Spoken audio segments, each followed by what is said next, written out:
நண்பர் நாமளுக்கு இந்த வீடியோவில் பார்க்க போகிறது என்னன்னு பார்த்தீங்கன்னா 2K லவ் ஸ்டோரி இந்த படத்தோட மூவி ரிவ்யூ தான் பார்க்க போகிறோம். இந்த படத்தோட ஒன்லைன் எடுத்துட்டீங்க அப்படின்னா 2 பேர் ஃப்ரெண்ட்ஸாக இருக்கிறாங்க. லாஸ்ட் வரைக்கும் இவங்க 2 பேருமே ஃப்ரெண்ட்ஸாக தான் இருக்க போகிறாங்களா இல்லை லவ் பண்ணி கல்யாணம் பண்ணி போகிறாங்களா இந்த படத்தோட மீதி கதையாக இருந்தது. இந்த படத்தோட பாசிட்டிவ்ஸ் எடுத்துக்கிட்டோம் அப்படின்னா படத்தில் நடித்தவங்க எல்லாருமே ரொம்ப நல்லா நடிச்சிருந்தாங்க.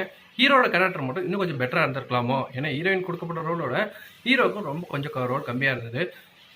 ஹீரோ லவ் பண்ணுற பொண்ணை வந்துட்டு கலாச்சிட்டாங்க அப்படின்னு காலேஜ் உள்ள வந்து அடிக்கிற மாதிரி வந்துட்டு ஒரு சீன் மேக் பண்ணியிருப்பாங்க.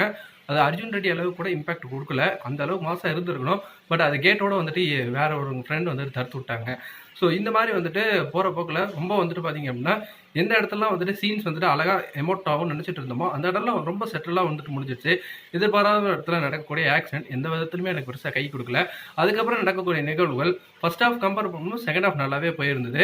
ஓவரால் நாம் வந்துட்டு கிளைமேக்ஸில் நடக்குமோ நினச்சிட்டு இருந்தது கிடையாது அப்படின்ட்டு வந்துட்டு அழகாக முடிச்சிருந்தாங்க. பிரியமான தொழிலே இந்த படத்தை வந்துட்டு காட்டிட்டாங்க. ஆனால் இப்போ புதுசாக சொல்கிறோம் அப்படிங்கிறதுல இந்த படத்தில் பெருசாக எனக்கு எதுவுமே ரசிக்க முடியாது கிடையாது. அது ஒன்று தான்.